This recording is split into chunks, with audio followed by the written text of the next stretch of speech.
I'm Xanderwood. I make indie games and tutorials on game development. I also play your indie games every week on my channel. Make sure you subscribe and click that bell icon so you never miss a video. And a huge shout out to my new channel members and Patreon supporters: Jet Simon, Basic Terror, Enmark Games, Zan, Foozle CC, James Welch, Olivia Bernier, Tor Alexanderson, Matt, Fam Van, Mari Lewis, Seth Coble, and Retro Galaxy. Hey guys, welcome back. We need to add in one more thing to the game with these ghouls.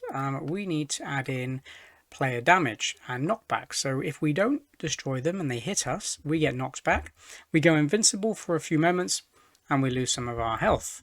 And then obviously these heart pickups that we can collect will have some relevance in the game. So let's go ahead and add that now. First of all, let's double click into the player and we need to add another animation. And this animation is going to be the hurt animation, or when we take damage. And we can usually just copy another animation. I think we're going to copy the attack animation. We're going to duplicate that because it's got some frames in it that I want to duplicate over. We're going to call it hurt. Like the first two, let's get rid of the second two. Swap the first two around. If we go to the image point, it's like he's moving forward. In fact, I think I might just delete that one and just keep this frame here. Duplicate it. And I want to give him a bit more of a hunched over look. So I'm going to bring the head down slightly. Move that back. That's good. Take the arm, bring it forward.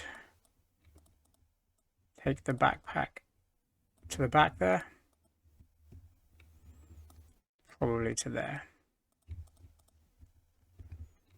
And then bring the hair out. I think I might, in fact, I might bring the arm down. So we can get rid of the arm from there. Remember, keep the shoulder in the same place because the shoulder is going to hinge from the same angle every time. And then just bring the arm up.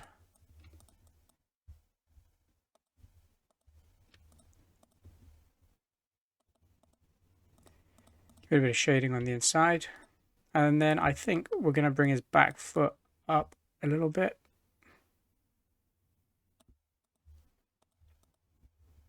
And then bring his front leg back.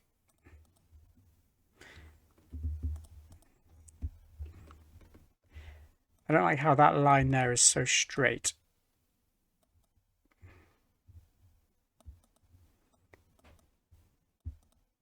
In fact, I might keep his back leg on the ground. There.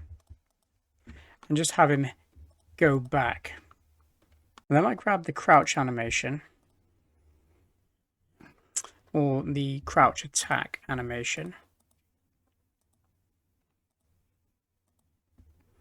That one there. Copy that. Add another frame. If I duplicate it and just delete it, paste that in there.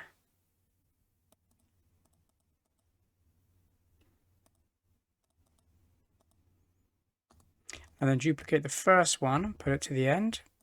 This one isn't going to loop.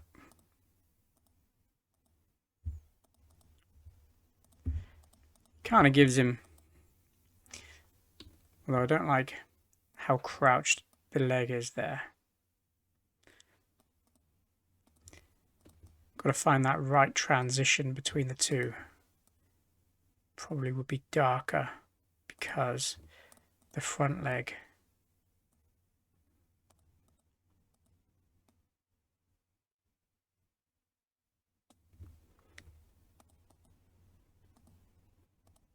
Well, I think that last frame should be the idle frame. So if I delete it, just copy that one, put it in the last frame, can enlarge canvas size. Make sure the image point is in the right place on every frame.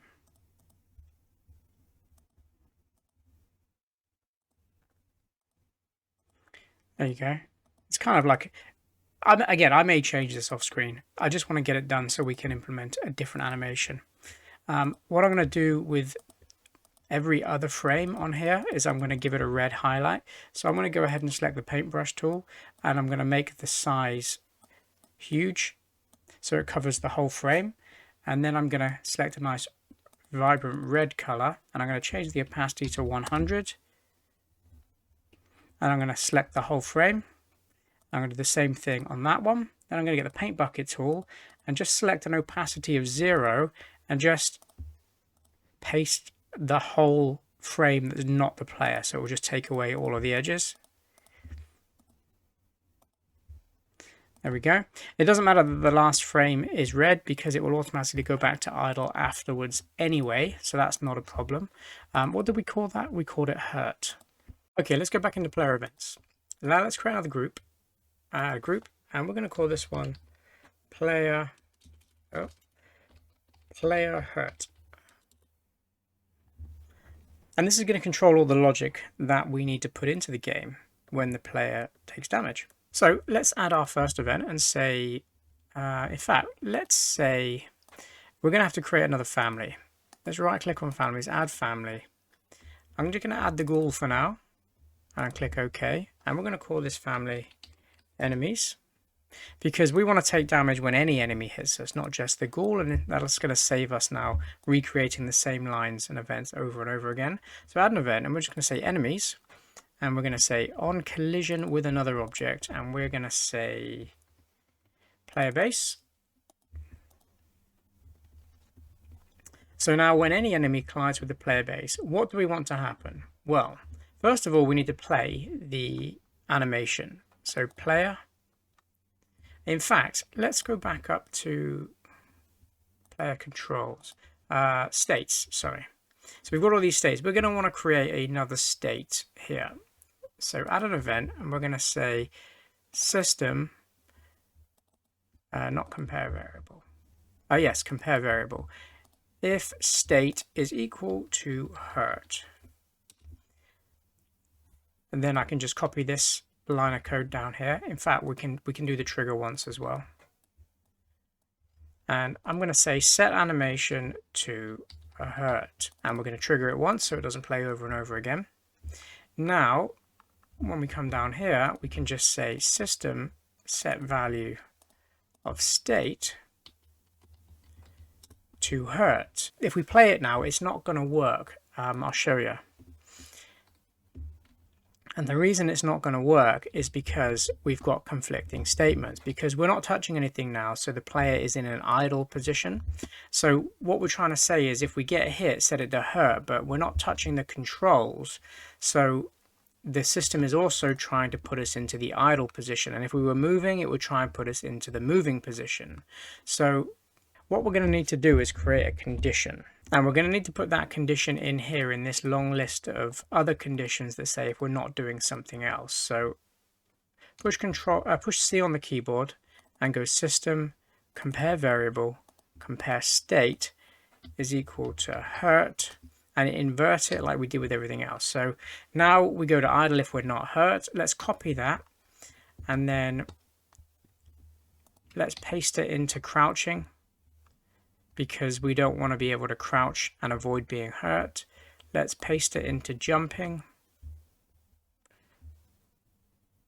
Let's paste it into the on stairs, because I want to get knocked off the stairs. In fact, let's paste it into everything we've got going on in the player controls. Now, hopefully that should override everything. Let's paste it in here as well, where we've got the movement on the player base is jumping. So now we get hit and we get hurt. But the only problem is now we get stuck in that pose for a long time. I can't correct it by pushing anything on the keyboard, and also there's too many ghouls. So let's just slow down the rate at which these ghouls spawn in. And let's just say every 3.5 seconds. And I also want to set their speed a little bit slower because 70 is too fast. Let's take them down to 50. Now let's go back to the player events. And on collision with enemies, we set state to hurt. Now, when the animation's finished playing, I want to set it back to idle. So let's go to player. Let's go to unfinished. And let's say unfinished hurt. So when that animation's finished, then we're going to set our state back to idle. There we go. Now the enemies are spawning. And I can move again. And I can take damage. If I get hit in the air, it's very evident that I'm getting hit. But I can kill them. I can kill him. I can take damage there. And all is well. Now, I want to be able to be invisible because I don't want to be able to take damage. And, like, for example, if two of them are close to me and I take 2 lots of damage, I don't want it to be unfair in the point where I feel like the game's cheated me because there's too many monsters around. So I want to be invincible for a short period of time after I take damage. So let's go back to the layout and let's add another variable onto our player. And this one is going to be called invincible. And it's going to be a boolean and it's going to be unchecked because we're not invincible when we start. Now, I want to add a condition to this statement now that says if we're not invincible. So push C on the keyboard, go to player. And we're going to say compare is boolean set invincible. And I'm going to push I to invert it. So we're not invincible, we set state to hurt. Then I'm going to say system and I'm going to say wait 0.1 second. And then I want to trigger player set boolean invincible to true. And then when the animation finishes, I want to wait 0.5 seconds and then set invincible back to false. So it's going to be invincible for 0.5 seconds. Now what I also want to do is go to the player and I want to set the opacity to, let's say 50%, because I want to have a visual cue that the player is not allowed to get hurt. And then I'm going to change it back to 100 after the 0.5. So effectively what we've got here is if we get hit, if we're not invincible, we're going to set the state to hurt, set the opacity of the player to 50%, wait 0.1 seconds, and then set the invincibility to true. And then when we finish the animation, we're going to go back to idle, wait 0.5 seconds, and then set invincibility and opacity back to normal.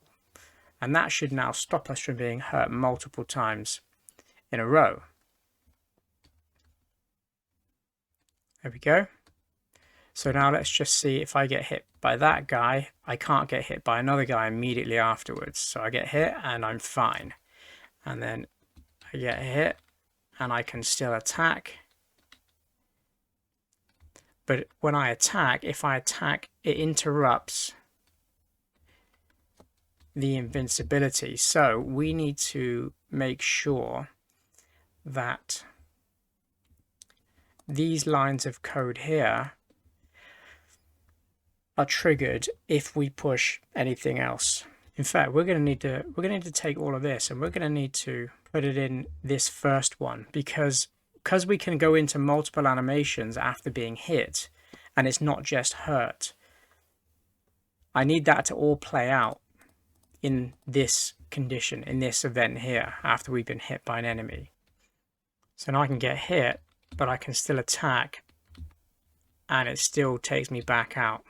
So I can attack that guy, let's get hit by that one, and I can still attack that one and that one. Perfect, that works just great for me. I need him to knock back, so I want him to kind of bounce back after he gets hit. So if he gets hit from the left, I want him to bounce right, and if he gets hit from the right, I want him to bounce left. Okay, so I've just changed it around slightly. I just paused the recording just to figure out exactly how to make it work. So this is what works for the knockback. So on collision with the player base, any of the enemies, if we're not invincible, we set the state to hurt. Then we add the sub event, which triggers once if the enemy is less than the player's X position. Then we we perform the knockback in terms of a y vector and an x vector. So minus 200 up and minus 200 right. Then blank sub event, we put the rest of the actions in underneath because we had these weights in here. And this wasn't then actioning until afterwards. So what we need to now do is put another sub event in. I'm going to drag this up above the rest of the actions here. And I'm going to copy down trigger once. And I'm going to copy down the positional event here. And I'm going to double click that. And this time I'm going to say is greater than player X. And I'm going to copy these two, drag them down. And I'm going to change Y. I'm going to keep Y vector to 200. I'm going to change X vector to minus 200. So now we'll get knocked left or right based on where we are. Now, because we've got that invincibility and when it says hurt, we shouldn't get knocked from pillar to post. We should be able to kind of be invincible for a short period. So if we get hit there, we're not going to get knocked back the other way. But we can get knocked back if we get hit, which is exactly what we want. Not a little jump up in the air and then knocked back. Perfect.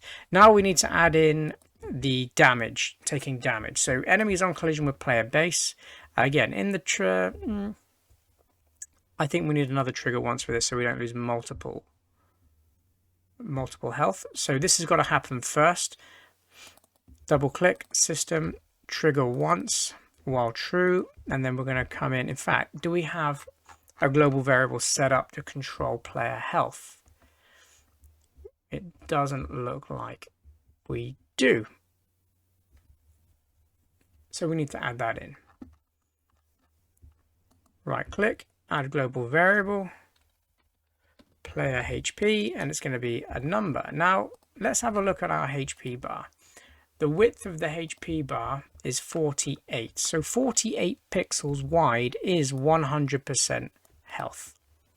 So player HP, let's set the initial value of player HP to 48. In fact, so we've got 16 bars in there, even though it's 48 wide, and the tile background is 3 by 3. So 16 times 3 is obviously 48. So our health should be set to 16, so that every time we get hit, we lose 1 from our health, which will then result in a reduction in that sprite by 3 pixels if my maths is correct. So under trigger once, let's go system and let's subtract from player HP 1, which should be 3 pixels. Now we need to tie in that health bar to that global variable. So under setup, every tick, add action, and we're going to say health bar. And we now need to set the width. We need to set the width to player HP. Now, if we set the width to player HP, our player HP is only 16. If I play it, it's only going to show half a health bar. So I need to multiply that by the amount of pixels per health bar, which is 3. And that gives us a full bar of health. Now, when I get hit, that's now hopefully going to knock 1. There we go. Knock 2 off for that one. Knock 2. So it's knocking a few off every time I get hit. So that's because I need that condition there that says if not invincible, trigger once if not invincible, because immediately when we get hit, well, after 0.1 second, we do become invincible. So let's just see. I'm hoping that's not going to take more than 1 off. If it is, I might have to tweak it. So we should only lose 1 now every time we get hit. We're losing 2. So I think it's to do with that 0.1 second wait. I'm going to get rid of that, and I'm going to move invincible straight up to the top there so it happens first. Yeah, well, now we're getting hit, but we're not losing any health because immediately it's turning us invincible. So I think we need to pop this in underneath subtract 1 from player health. So we subtract 1 first, and then we turn invincible. Sometimes it's just about finding the correct order. There we go. Now we're taking 1 hit every time, which is much fairer. If we get hit multiple times, it only takes 1 away, which I think is much better. Great. Okay. Now we have a health bar. Every time we get hit, we take 1 damage from these ghouls. Now, different enemies in the game are going to take different amounts of health. The boss obviously will take more health damage if it hits us. Maybe we'll come up with a stronger enemy that takes more health. I don't know. But you can see now we've got this problem where the health bar just keeps decreasing past 0 into negative numbers, and that's what we need to fix next. So every tick, set the health bar to player width times 3. Now let's add another event to setup, and we need to check the width of the health bar. So health bar, we need to compare its width. Now if its width is less than or equal to 0, which means it's in the negatives, we need to set its width to 0 so it stays at 0. Now let's just play. Let's just take some damage. So we take 1 more hit. That'll take us to 0. Now, no matter how often we get hit, that health bar is going to stay at 0. Now we need to replenish the health. So when we go to the pickups, on collision with heart, there we go. We're going to add 1 system, add 2 player HP 1. So now we should be able to take the health bar up and down. I don't want to break these candles yet because I want to take some damage first. There we go. So I've taken damage. Now I've replenished my health. Get some health. Now you can see we've got the opposite problem with the health bar. So we need to now go in and set back up in setup. We need to copy this out, paste it again, and now we need to check the width is greater than or equal to 48, which was the width. If I click on the width here, this was the width of the health bar. So if it's greater than 48, then we need to set it to 48. And that's going to stop us now from getting any higher. The only problem we're going to have is this number HP is going to potentially continue to go up. So one other thing we need to do is add an action, and we need to go system, and we need to set the value of player HP to 60, because otherwise what could happen is we could have a full health bar, start collecting hearts, which may take us into 17, 18, 19, 20 on this variable here, and then when we get hit, it's not going to subtract anything from the bar because it's technically still wider than the number up there. So we need to do the same thing again with 0 to stop us going into the minuses. And that's going to stop the number getting out of hand. So let's just check that, make sure that it works. And I get all the hearts. So now I've got 1 extra heart, but I can still take damage. So it's not going to impede me. Good, that works fine. Now, there's another thing I need to fix in here under the weapons. I don't want the holy water pickup to be in the weapons because when it drops out of the candles and lands on the floor, it's still a weapon. So if a ghoul walks into it, the ghoul dies. So let's edit the family. Let's get the holy water pickup out. And the holy water. No, the holy water's fine because we're throwing it at them. It still kill them. Click OK. Leave that as it is. Hopefully, yeah, they could just walk straight past it. But the holy waters, they're not disappearing after a few seconds. See, the hearts, they drop down and they disappear. But I don't think the weapons do that. Let's just check. See the swords there. Yeah, so I need the weapons to disappear now after a short period, like the hearts do, because I don't want them just sitting there forever. So let's go back into the player events. Pickups. There we go, on heart landed. So let's create another family for the pickups. Add a family. Let's put in the axe pickup, the dagger pickup, the holy water pickup, and the heart. Okay, I'm going to call these pickups. And we're going to we're going to add the code here now that says heart on landed to all of these items. So let's go back and we're going to say pickups on landed. Oh, because the family doesn't. So I need to add the behavior. So we need to add the, if we click on the family here in the right, we can come over here and add a family behavior. It's got a, we're going to have to put it as platform.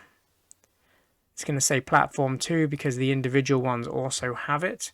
So the family behavior, the max speed is going to be 0. Uncheck the default controls. What are the specifics on each individual weapon? In fact, we just left everything as it was. So let's go ahead and take the platform behavior off of the dagger. Let's go ahead and take the platform behavior off of the axe. And let's take it off of the holy water. Because we don't need to double up on it. We've already got it on those 3. We don't even need it on the heart anymore. And again, we didn't. The only thing we did is set the gravity to 100. So I'll do that on the family behavior on platform 2. But we're going to take away platform 1. Or we reference it. Yeah, we'll take that off because the only place we're referencing that is here. But if I undo it, I think I'll leave it on the heart. Because it's got that reference at the top there. If we go pickups, here we go. On landed, on platform 2, yeah. So the heart can have that one by itself because we've got the sign behavior. So we can disable it. And then let's just make sure everything else works. Heart falls down, that falls down. Although the axe still isn't disappearing. So let's have a look why. Oh, it's because we've got the reference of the heart here. So we need to change the heart. In fact, we've given the heart the flash behavior. So again, like we did with the platform, we need to go back in. We need to give another family behavior. We need to give it flash.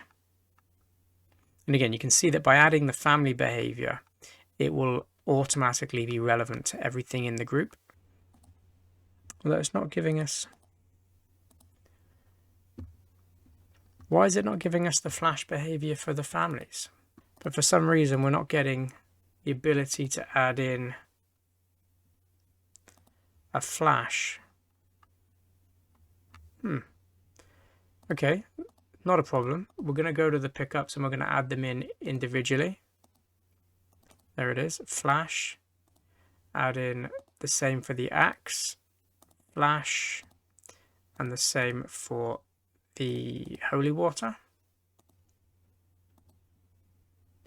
Flash. Okay, now, so what we're going to have to do is we're going to have to go in and we're going to have to copy that out and change them all manually. And sorry, I can't find a better way to do that. Holy water pickup. Set the flash exactly the same as the other one. Do the same for the dagger and the axe. Dagger pickup. Copy paste that again. Axe pickup. Now we need to do the same thing for all 3 of these and then destroy them. Same thing on this one. Destroy. Well, in fact, we can probably just say pickups, destroy, and get rid of those lines there. We flash them for 1 second, wait 1 second, then destroy whichever one it is. Now that should work. Heart, gone. Holy water, gone. Axe, gone. Or we could just leave them in the game, like Super Ghouls and Ghost style, where it really messes you up if you don't want that weapon. I will leave them on the screen for a little bit longer though. I think I'm going to wait a full second there, just to give you time to get to it if it's far away. And I think that's where I'm going to leave this episode, guys. We've done quite a bit today. We've done the knockback. We've added in the flashes on the additional pickups. We've added in a new family, so we've got 3 now in total. The game is starting to take shape. In the next episode, I think we will do the bats enemy. I know I said that in the last episode, but I needed to add in the knockback and the player damage. So now that that's under control, we can add in another enemy type, which will be relatively easy in the next one. We do want to add in the wolves as well that run, but that's going to be an episode all by itself because we need to work on the animations of those, making them run. We need to give them line of sight so that they only run when we get to a certain point. Yeah, so we'll see how we go. But I think so far so good. We've made some pretty decent progress. Once we've added in the enemies, we'll go through this door. This will take us to the level 2, which will be the boss's room, and then we'll put the boss together, and we'll show you how all of that good stuff works. So thanks for sticking around. Obviously, if you've made it this far, if you are enjoying the series, feel free to give the thumbs up to the video because it does help YouTube show my content to more people. And if you haven't already subscribed and you are enjoying the content and you have found value in some of my videos, then please click the subscribe button. It really does help out the channel and keeps me motivated to make more content. So until the next episode, guys, take care, and I'll see you in the next one.